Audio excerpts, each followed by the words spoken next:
all police officers who have been involved in criminal violence against innocent Kenyans who are actually exercising their rights as enshrined in the Constitution.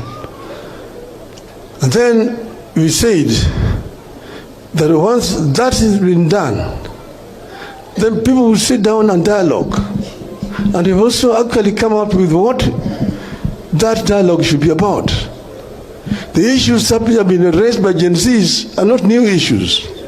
There are similar issues which we raised last time, even last year we were on the streets. We talked about unemployment in our country. And I want to say this so that it can be understood properly. Because the media keep on all the time misinterpreting what you've been saying. You said it so many times clearly that Kenya requires a national convention.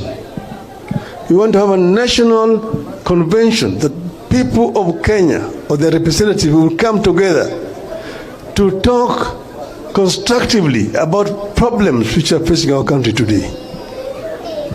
Kenya is at a critical juncture. We either move forward or we perish. Because we don't want to perish, we need that conversation. And that is what I had proposed, that we must have this conversation that take cognizance of the demographic profile of our nation. And that there are several issues that need to be discussed at that convention. But I've also said that there matters precedence, issues that must be dealt with first before that convention can be had. This includes, number one, compensation for the families of the victims of violence last year and this year. Two, paying of all the hospital medical bills of the victims of police violence last year. Number three is a release of all people who have been arrested and are in police custody. Number four is the dropping of all the pending charges which are pending in courts. Number five is the sacking and prosecution of all police officers who have been involved in criminal violence against innocent Kenyans who are actually exercising their rights as enshrined in the Constitution. And then we said that once that has been done, then people will sit down and dialogue. And we've also actually come up with what that dialogue should be about. The issues that have been raised by Gen Zs are not new issues. There are similar issues which we raised last time, even last year we were on the streets.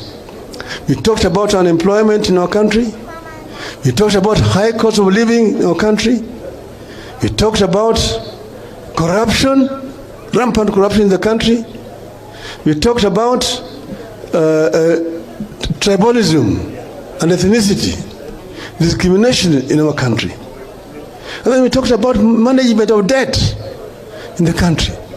These are critical issues that need to be discussed. But thirdly is the issue of governance. We have a new constitution, but we are not actually following that constitution. There are issues which were pending. Kenyans met at Bomas of Kenya and deliberated for a very, very long time and came up with a very, very progressive constitution. That constitution was bastardized to a certain extent during the so-called Naivasha process. We must go back to the Bomas draft constitution, put it back on the table, and see what needs to be cleaned up so that we can have a progressive constitution.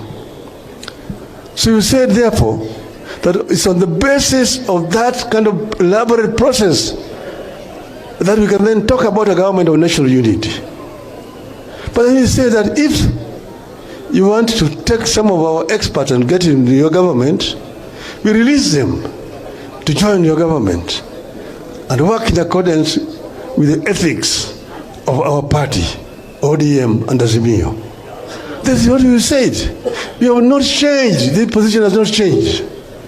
We said we want to see a new Kenya, and the people of Kenya are entitled to it.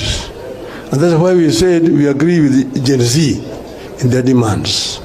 Gen Z demands are the demands of the people of Kenya. Irulukamana. Alosa Maganya, Irulukamana yenye.